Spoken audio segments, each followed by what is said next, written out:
இன்னைக்கு நம்ம பார்க்கக்கூடிய பதிவு என்னன்னு பார்த்தீங்கன்னா, கோபுர தரிசனம் கோடி புண்ணியம் அப்படின்னு நிறைய பேர் சொல்லி கேள்விப்பட்டிருப்பீங்க.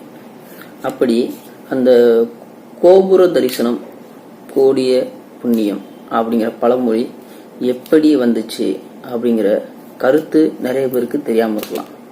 அதை பற்றி இன்னைக்கு நம்ம இந்த பதிவில் பார்ப்போம். இந்த வீடியோவை பார்க்குற எல்லாரும் முழுமையாக பாருங்க. நம்மளுடைய வீடியோ பிடிச்சிருந்துச்சுன்னா உங்களோட லைக், கமெண்ட் அதையும் ஷேர் பண்ணுங்க. சரி, வாங்க இப்போ வீடியோக்குள்ள போவோம். ஒரு நாட்டுடைய அரசர் தன்னுடைய பிறந்த நாளுக்கு கோயிலில் ஒரு அன்னதான நிகழ்ச்சியை ஏற்பாடு செய்கிறாரு. அந்த அன்னதான நிகழ்ச்சியில அனைத்து மக்களும் வரிசையில நின்று அந்த அன்னதானத்தை பெற்றுக்கொண்டு சென்றுக்கிட்டு இருந்தாங்க. அப்படி அந்த அன்னதான வரிசையில ஒரு பரம ஏழையும் அந்த வரிசையில நின்னாப்புல. அப்படி பரம ஏழை ஒருத்தர் நின்றுகிட்டு இருந்தா. அவரை பார்த்து வரிசையில் நின்ன மற்ற ஏழை மக்களும் அவரை அவரோட தனியா ஒதுங்கி நின்னாங்க. இதை உணர்ந்த அந்த ஏழை இவர்களுக்கு நம்ம பிடிக்கல, அதனால நம்ம வரிசையில் நிக்காம ஒதுங்கி நின்று எல்லாரும் அந்த அன்னதானம் பெற்று போனதுக்கு பிறகு நாம அன்னதானம் வாங்கி சாப்பிடலாம் அப்படின்னு முடிவு பண்ணி ஒரு ஓரமா ஒதுங்கி நிற்கிறாரு அந்த ஏழை மனிதர். நேரமும் போய்கிட்டே இருக்கு. ஆனா அன்னதானம் வாங்குறவங்களுடைய கூட்டமும் குறையல, நேரமும் போய்கிட்டே இருக்கு. அவருக்கு பின்னாடி வந்தவங்க கூட அன்னதானம் பெற்று சென்று விட்டார்கள். ஆனா அவரால் அன்னதானம் வாங்கி உண்ண முடியல. எல்லோருக்கும் கிடைக்கும் அந்த அன்னதானம் கூட நமக்கு கிடைக்க இவ்வளவு காத்திருக்க வேண்டியிருக்கு, இவ்வளவு போராட்டம். போன ஜென்மத்துல நம்ம என்ன பாவம் தான் செய்தோமோ இப்படி தவிக்கிறோம் அப்படின்னு தனது விதிய நொந்து யோசிக்கிறாரு அந்த பரம ஏழை.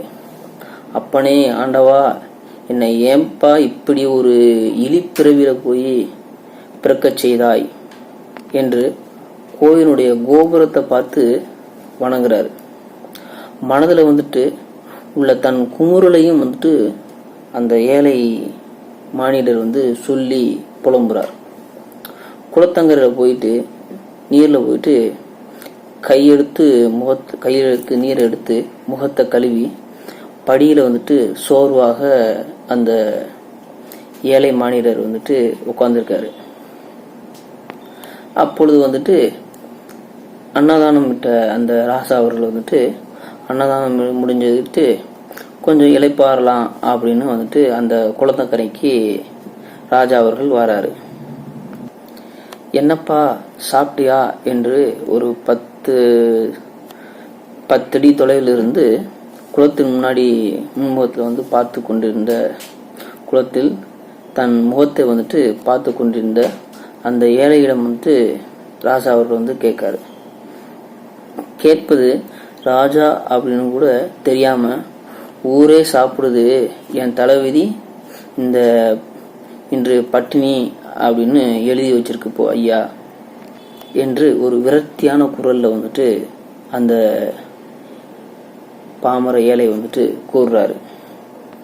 முகத்தையே பார்க்காம குளத்தங்கரை நீரவே பார்த்தபடி பதில் சொன்ன அந்த ஏழை, அவன் சொன்ன பதிலில் ராசாவின் மனது உருகி, என் பிறந்த நாளில் யாரும் பசியுடன் இரவு தூங்க செல்லக்கூடாது அப்படின்னு தானே நம்ம இந்த அன்னதானமே செய்தோம்.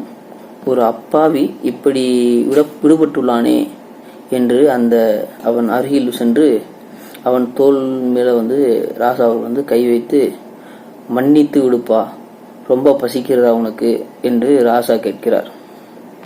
குளத்தங்கரை நீர்ல தலையில கிரீடமும், காதுல குண்டலமும், நெற்றி நிறைய திருநீரும் இட்ட ராஜாவுடைய முகம் அந்த குளத்து நீரில் வந்துட்டு தெரியுது.